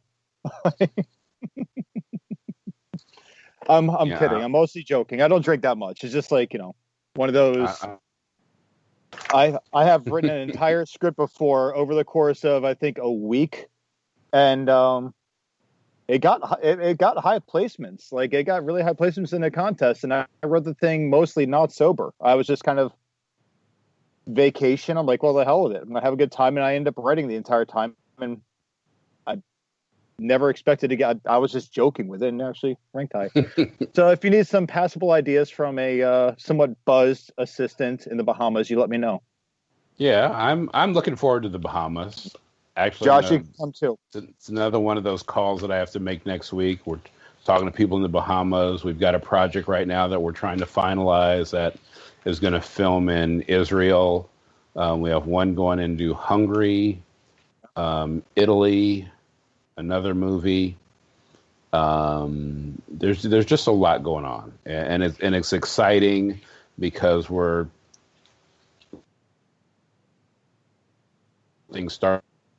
One in Israel, which is this year. Everything else is next year. So next year is going to be a big month or big year for us, and it's just going to take off and go from there. So, no, it's awesome. I'm happy, and I'm also very excited for you and the whole team. That's really cool. I mean, the whole process that you're doing is just. I mean, it is amazing. I can't speak highly enough of it. I think it's a very, very fresh take on something that the industry has been very long in need of. Yeah, and that's the thing. We're just trying to take what the industry gives us and roll it around a little bit and shake it up and say here we go. So absolutely. Well, I mean, that's pretty much that. That's all I've got. I mean, I really, I love what you covered. I think, again, I cannot speak highly enough of what you're doing for relatively unknown people. Because I mean, again, we had Sue on the show, and at the time, I didn't know that much about her. Excuse me. So I didn't know that she didn't really get started in writing until until fairly recent years. Mm-hmm. But the fact that you took her on, which had you not done that, I'm not going to say she wouldn't have an agent or wouldn't have any representation. I have full faith in her, and as I would with anybody else that I don't really know that much about. But just traditionally speaking, you are, as you put it the other day, you are doing. You have done in 7 years. I'm sorry, 7-8 months. What it takes people years and years and years to do, and most of those people have a high level of drive to do something, but maybe they don't go about the right way, or they're just all the cards are there, but they're shuffled. They don't have the right hand to really win the game. Yeah. But here you are, just pretty much busting your ass, and you're kicking ass at the same time. Yeah, and it's because I have the right team. we had a team before, but it was like we didn't have all the pieces. And once you have all the pieces and all of a sudden everything clicks together, and then all of a sudden it's, wow, we're doing all these different things. I'm looking at it. We have 57 projects at Network, and I'm going, okay, when are we going to send the next batch? And then we go, we can't send anymore because we've got to wait till they make some decisions. Because what happens if they pick up 25 projects? How are you going to do 25 projects? And I go, I'll worry about that once they pick up 25 projects. Yeah. We'll make it all happen. We got the projects over there. We can do the projects. And it's just like, I've been on the phone with 4 different filmmakers and creators and starting to say, okay, for the next batch, I want to do this project and this project. And we're continually building projects, developing projects, and, because you need content.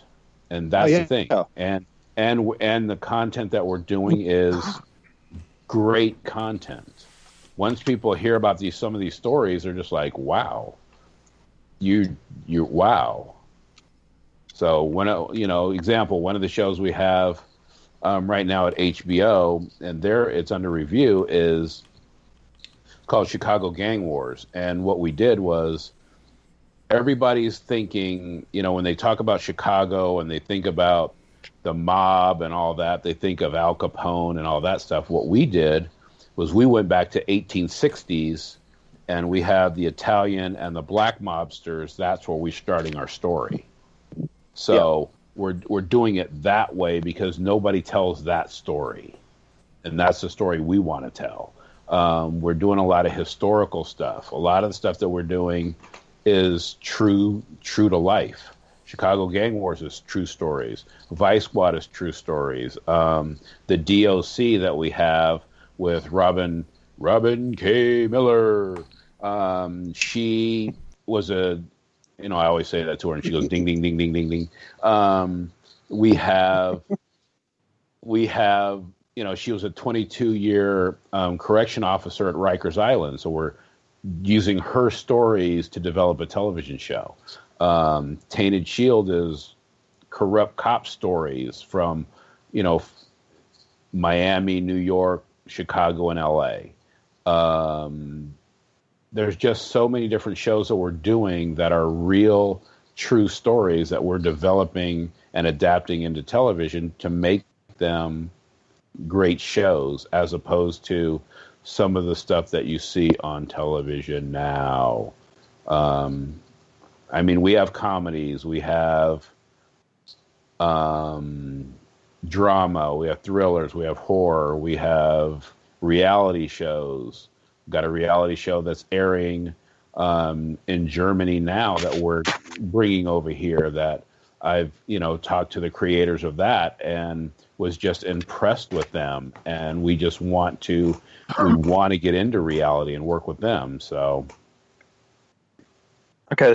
So you don't have any specific one genre that you guys work with. It's like a multi-genre kind of, because, some studios will choose we kind of like comedies or romantic comedies or comedy dramas or comedy horrors or just straight some studios are very picky about exactly what they produce because they have a kind of reputation that they want to stick with them.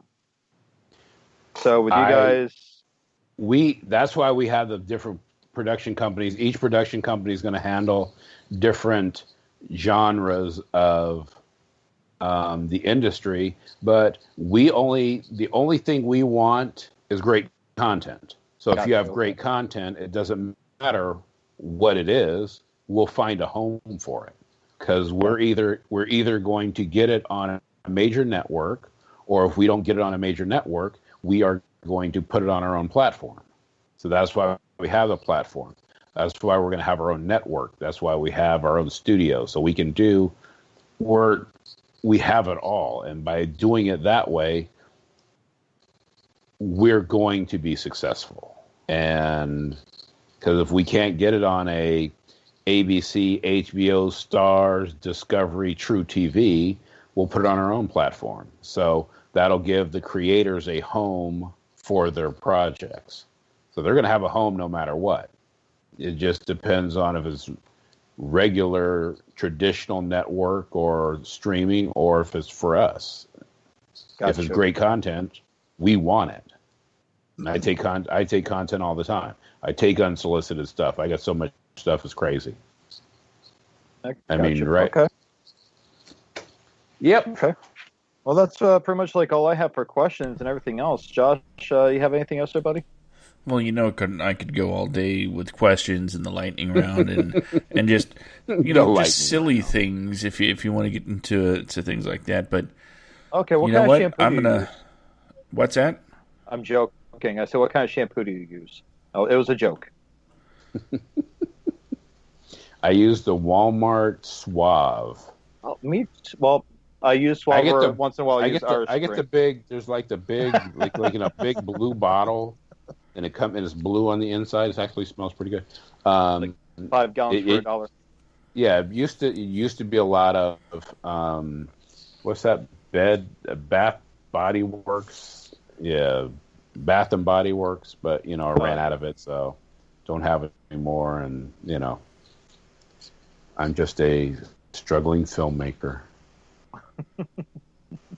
Well, you're in Los Angeles County, so you're in the right place to be one. So yeah, when it's funny that the money just okay, because everybody wants to get paid. It's funny that you create an idea and you're the last one to get paid on it. I don't understand that. I told you my experience. I won't bring up names or anything like that, but the thing that Josh and I worked on, we worked tirelessly for months, Josh, right? You, me, and the other Brandon. Yeah. For months, and none of us were getting paid. And the guy producing it, like the very end, dropped out, like because he had to get paid. Like, whoa, wait, what? Mm-hmm. But we have locations, and I think Josh and I put the cast together. I found the location, and next thing you know, like producer's like, oh, I gotta get paid. Like, well, what about us? Yep, and it's so that was fun. Yeah, it's the last. You create the idea, and then I told that to somebody. I said, "Why am I?" Well, you need me to help you do the idea, and I go, "Yeah, but why? Why does that mean I have to pay you and I don't get paid?" We didn't even have that. I think all we got was like yes or no. That was all we got from the guy. But it was just me, Josh, and this other Brandon, an old writing partner of mine, all summer long, just banging away at it, just having cracking each other up, sending this stuff to each other, like working hard, making sure the episodes lined up properly. Because I think it was like 13 episodes we wrote. Like each was a half hour, mm-hmm. and we did this in like a matter of Josh, 3 months, which was impressive. But yeah, everything along with casting, table read, and everything for the pilot. Just yeah. But no, that's exactly it. Like you said, producers, they get paid when everyone else has. Actually, Mom, there were 2 F-bombs. Sorry. He said it, and then I used it as a way of making something more exciting and interesting when it really wasn't. So, but I'm proud of myself too. Thank you. But the point is, yeah, you're right. Like, I mean, if you're going to produce content, if you're going to get a crew together, you can't expect right away to be like, oh well, I gotta get paid first. Like, what? No, let's get the budget together. You get the budget, then you pay yourself from that budget, and that should last you while you're getting everything else together for that program. Yeah, and that's what people say. Well, you're gonna make a lot more than everybody else. Like, that's not the point. It's not the point how much I'm going to make, because I don't, and the way we're set up is I will take less on a project to make sure that the cast and crew make more. Because every project that we do is going to be a union project, but we're not paying the union minimum. We're paying more because I want the cast and crew to get taken care of, because I'm going to need them for something else. And then when I need them for something else, they're going to remember that they got paid more, and they're going to pick this production over somebody else's production because they know they're going to get treated right. So it's all about take care of your people will take care of you. That's just the way it is. It's like tipping your waitress. Yep. But Tip your bartender on the way out. Thank you very much. yeah, you guys get what you deserve. No, I'm joking. I tip very well, but no, it's like, but that's all I've really got. I think that's actually really awesome. I'm just going to keep praising you longer I stay on the because I mean I think I really do admire what you're doing. I truly do. Oh, thank you. And like I said, it's not about me. I don't. If somebody says, "Yeah, I'm proud of you," it's not me. It's my team. Okay, then let me rephrase that. I admire what you started, and I admire what it's turned into with the work of everyone that's involved, because everyone seems to be doing a great, like a badass job with it. Yeah, and I wish I could take credit for it, but like I said, Stephanie's the one who got us started, and if she hadn't have said, I want to do a TV show, and I kind of giggled while I was in the kitchen, then we wouldn't be here now. But she's the one who started it, and then we got hooked on it, and then now all of a sudden here we are, and it's the circle. We started, then we stopped, and then we started, and we stopped, and now, we're looking at all these things happening that, people don't believe. People go, "There's no way you're doing that." I'm going, here's the proof. Here's where it is. Look. And that's what's so fulfilling about it, is seeing, watching it grow from an idea to being at network and people saying, "We really like your stuff. Thank you." So yeah, absolutely. Well, Josh, is there anything else you got, buddy? The only thing I'd like to know is, if at all possible, maybe you could send Brandon some information about your productions, where people can watch them and we can promote them on our social media. Let's get some eyeballs on the things you're working on. And other than that, where can people find you on social media? If you look for me on Facebook, it's under K Cornell Kellum. Since I'm now a brand, I have to go by K Cornell. But my Twitter is Kevin C. Kellum. Instagram's Kevin C. Kellum. You can check out our website at www.uentcorp.com, and it has a lot of information about what we're doing, the projects that we have. You can submit for castings. You can submit projects. You can see our talent. But I'm really easy to find. Look for me on. I don't use Twitter a lot, but I'm on Instagram. I'm on Facebook all the time. So I still have a few friend spots left. But I'm trying to, my page is more my industry page. It's like not even a personal page anymore. It's mostly the industry. And then now we're starting to build the pages for all the different shows. The Realm of the Waterfall is going to be a huge production that we have. It's going to be almost $100 million for that. And we're shooting that in the Scottish Highlands, so that's going to be pretty cool. Nice. And then we're talking about using the castle that was used in one of the Game of Thrones. We're looking at using that in Croatia.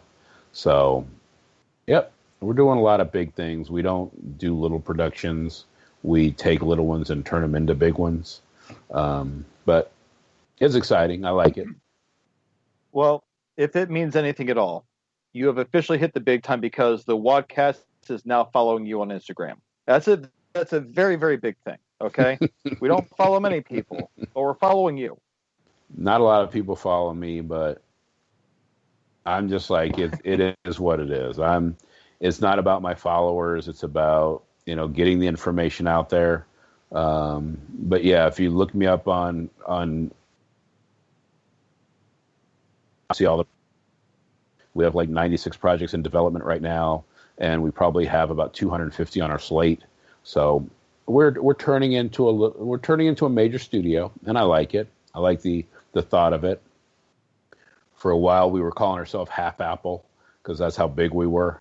But we decided, why limit ourselves to that? Why not just be the whole thing?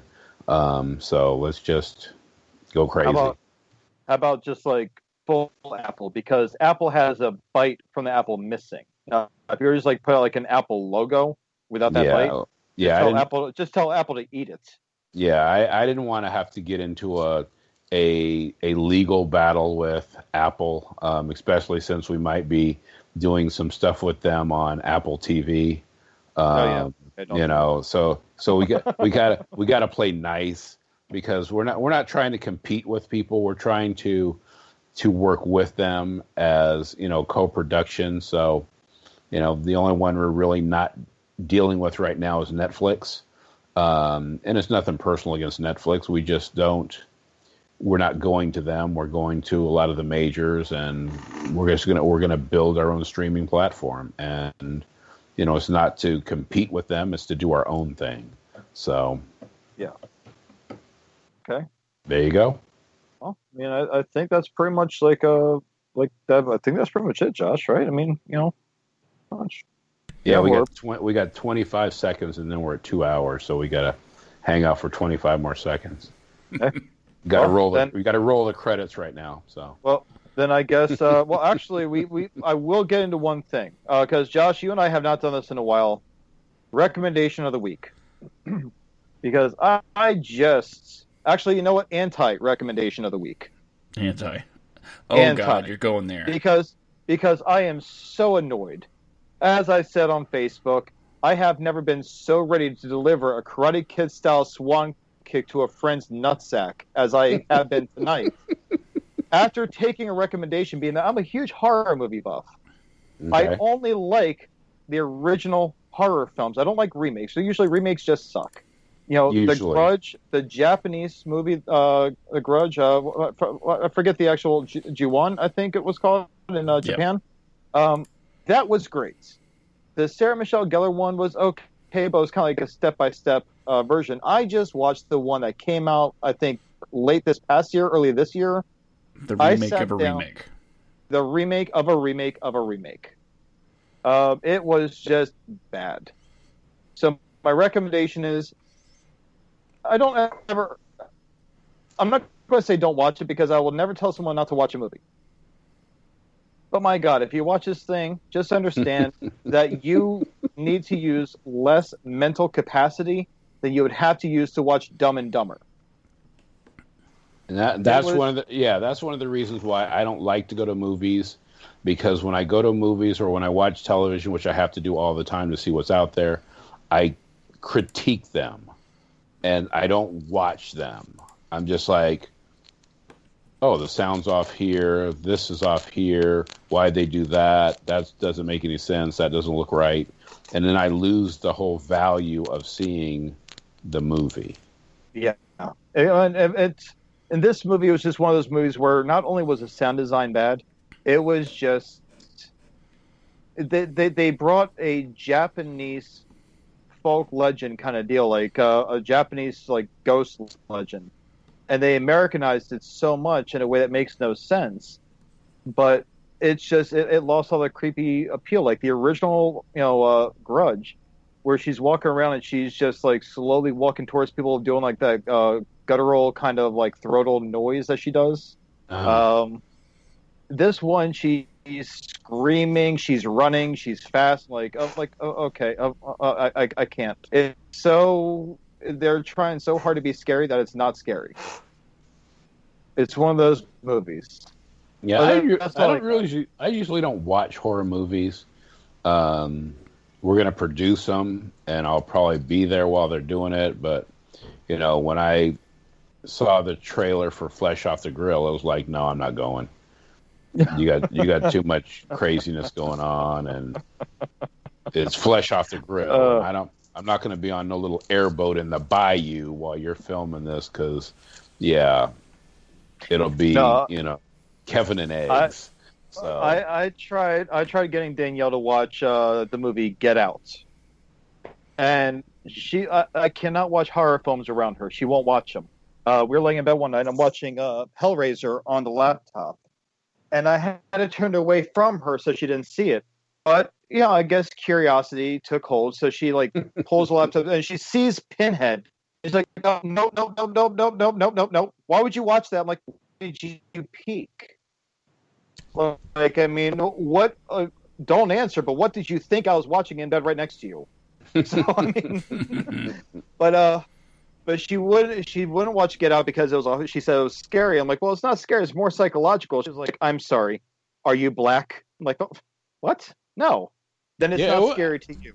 I'm like, I don't think. fair enough. Know what? I didn't think it was scary. It was crazy, and it made you think, and you're just like, that's kind of. I really, when I left the theater that day, I was like, I really didn't like it that much, and but it's not my genre, so I'm not going to like it as much as a genre that I want to watch. So yeah, but I will say, like, with that, that is my anti-recommendation of the week. But I will say recommendation of the week is I got to go with another Justin Ward film, buddy. Meanest Man in Texas. It was his first feature film that he directed. And we've spoken about Justin in the past with Relish, but I finally got a chance to sit down and watch it in its entirety, and it was actually really, really good. So, shoestring budget and just actually an all-around really good film. So, I'm going to have to check that out. Yep. I would definitely recommend that you, if anything, I will always recommend this movie, Relish. It's on Amazon Prime. I look at it as being like an absolutely amazing modern coming of age film that touches on things that me being 37 years old, I don't know shit about. Like, I realize, like, I'm so far removed from what kids like these days that I've turned into, the, I guess, proverbial old man. Like, kids do that? Like, yeah. Yeah, it's like, why? you watch what? You do what? Yeah.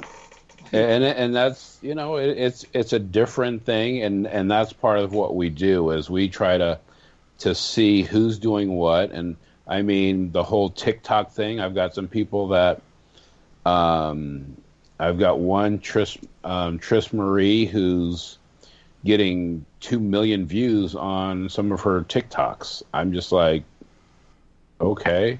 She drops her hair and a million people watch it. I'm just like, okay, all right. I'm just. She drops her hair. She dropped her hair. I think the first million views she had turned around backwards and took her hair and held it up and just let it fall and got over 1 million views. I need to grow my hair all the way out, man. And I'm just like, she was just in a newspaper and magazine in the UK because she has another video where she got 2.5 million views, and I think she posted it on my page. I think I told her, and she tagged me on a post, and she's in a magazine and some stuff in the UK, and it's all because she's TikTok famous. So, and I'm just like, okay, I don't get it, but do you? I've done so much wrong with my life. Like, I've made some really poor choices. All right, well, yeah, we all have. Let's put it that way. Oh man. Well, I'm going to wrap up my end. Now, either way, listen, Kevin, thank you very much for being on the show tonight. But I greatly appreciate your time. Thank you for having me. I had a good time. Oh, good. We're glad. Got off track a few times, but we got right back on track. Such is life. So yeah, that's usually how it works. So, yep. But like I said, yeah. If you have any questions, feel free to give me a call. You have my number. Shoot me a message, and be more than happy to help you guys out. No, absolutely, man. I appreciate that. Like, I have something working on. I'll gladly send you your way if you want to check it out when I'm done. Sure. But I just like I said on the phone the other day, man. Like, when I was like talking about like Bad Agent, I'm like, I had to stop myself because I'm thinking like, I'm so excited about this guy. Like, I feel like I'm trying to sell him shit. People are always trying. I'm just a regular guy. And, I know. And if people have ideas, I'm going to be honest about their idea. And the thing about it is, I might not like your idea, but I might take your idea and tell somebody else, and they go, you know what? If we did this and we tweaked it this way and we did this, then that would work. And then we go back and say, hey, how about if we do this? And then they go, you know what? Never thought about that. And then now you have something that's even better than when you brought it. And it's your idea. We just helped you make it better. And that's what we're all about. That's what we're all about. No. But I mean, as always, Kevin, I appreciate your time. And I guess, Josh, am I supposed to like talk about where people can follow me? Yeah. Tell people where to follow you. Okay. Give them your phone number, social security number. All right. Well, two drops of blood. All right. So everybody that's listening, thank you for listening. Mom, I'm happy that you're proud of me for only using. Actually, technically, you're right. I only used one F-bomb. Okay. Kevin's the other culprit. So mine didn't count because I had the Samuel L. Jackson hat on. That's true. So I had to say it. And technically, it's required by law. Well, technically, Kevin succumbed to peer pressure, okay? I kind of urged him to get it out there. But if you guys want to follow me, don't see why you would, but you can follow me on Instagram at bjacksman82. B as in boy, or Brandon, which is my name. Jax, Jax, and 82 as in the year that my mother birthed me. You can follow me, bjacksman82 on Instagram. But you can also follow our page, The WADcast. That's Instagram.com/The WADcast. You'll know our page by the black circular picture with our banner that says WADcast in it. We try to keep it updated. We kind of suck at it, but it's a work in progress. What's this we stuff? Okay, Josh, shut up. But or you can go check out our webpage, which I promise you at some point I will be updating. I just, we just pay for the damn thing, and we were on the ball with updating it for a while, just kind of stopped. TheWADcast.com. Hopefully this weekend I have some downtime. I'll be able to update that for you guys and have our guest next week posted. That's where you can follow me. Otherwise, find me on Facebook. Brandon Alexander is my page. You'll see me pointing up to the WADcast logo in the picture.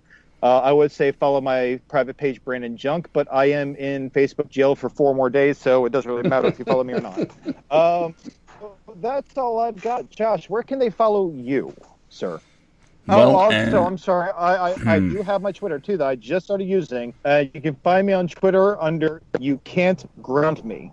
So that's it. Josh, where can they find you? Well, you can always find me on Twitter at SkitComic, SKITCOMIC, or at WADcastPod. Or if you're interested in any of the other podcasts that I do, just follow at Semicore Studios.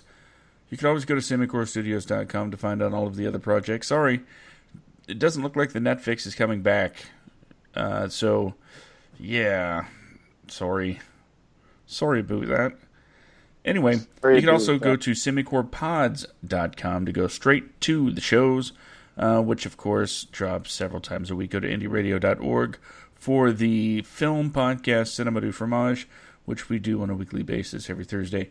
That is also going to be on hold while one of the hosts has to take care of a death in family. So condolences. Not going to say anything about that. Sorry to hear that. Know. Yeah, it was. Sorry to hear about that. Apparently sudden. But I'm not gonna spill the names because I don't know if they made it public yet. I just want to send thoughts, well wishes, prayers to that particular person. From everybody at the WADcast, like our thoughts are definitely with you. Whoever you are, doesn't mean that you're not important. Got you my best thoughts. I guess now it's time for the message. Okay, well, all right, Kevin. At the end of each week, we not we anymore. I'm not allowed to. I'm more like the stern uncle with my uplifting messages. So, what can I say? I'm part Irish. So, should we do a first here? Actually, Kevin, you have a lot of experience here. You've overcome a lot of stuff. So, would you like to actually do the closing message? It's like uplifting, letting people know what they can do. Or, Josh, would you like to stick to tradition and have you do it? Josh can stick to tradition. Okay, there we go. Josh, go ahead. Well, some of the things you said tonight will inspire this. So, ladies and gentlemen, remember, if there's art you want to create or if there's something you want to do, the only thing standing in your way is you. You are your own biggest critic, so you need to be your biggest cheerleader as well. Tomorrow's not guaranteed. You don't know how much time is left, so do it now while you still can. Until next week, I'm Josh. That over there is Brandon, and we want to thank Kevin Vine hanging out with us tonight. So until next week. Thanks for having me. Absolutely. Have a good one. All right. Have a good night. All right. All right, then.